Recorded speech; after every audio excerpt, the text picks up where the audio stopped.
வணக்கம்.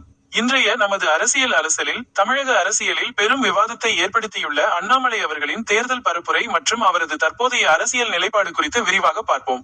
அண்ணாமலை அவர்கள் முதலில் அரசியல் களத்தில் நுழைந்தபோது ஒரு புதிய முகமாகவே பார்க்கப்பட்டார்.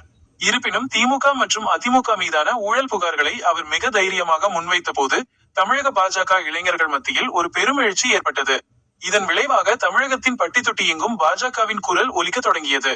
ஆனால் அவர் பாஜகவின் தலைமை பொறுப்பில் இருந்து விடுவிக்கப்பட்ட நிகழ்வு தமிழக தொண்டர்கள் மத்தியில் பெரும் விரக்தியை ஏற்படுத்தியது. இதற்கு எடப்பாடி பழனிசாமி தான் காரணம் என்ற செய்தி பரவியது தொண்டர்களின் சோர்வை மேலும் அதிகப்படுத்தியது.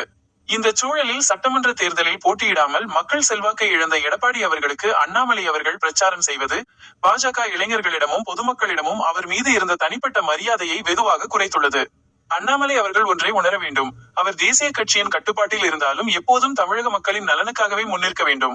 தமிழக நலனில் மட்டுமே அவரது முழு கவனமும் இருக்க வேண்டும். எல்லா அரசியல்வாதிகளைப் போல பேச்சு ஒன்று செயல் வேறொன்று என்று அவர் மாறிவிடக்கூடாது.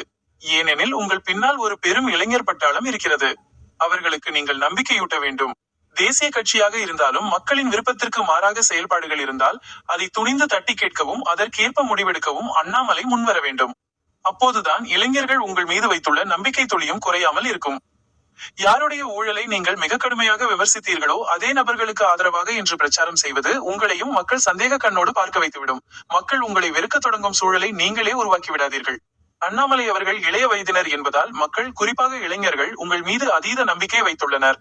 ஆகையால் உங்கள் தனித்துவத்தை விட்டுக் கொடுக்காமல் துணிந்து நில்லுங்கள். நீங்கள் உறுதியாக இருந்தால் தேசிய கட்சியும் வளைந்து கொடுக்கும். மக்களும் என்றும் உங்கள் மீது அன்பு செலுத்துவார்கள். இந்த உறுதிதான் தமிழக இளைஞர்களுக்கு புதிய புத்துணர்ச்சியை தரும். இன்றைய அரசியல் அலசல் இத்துடன் நிறைவடைகிறது. மீண்டும் அடுத்த அலசலில் சந்திப்போம்.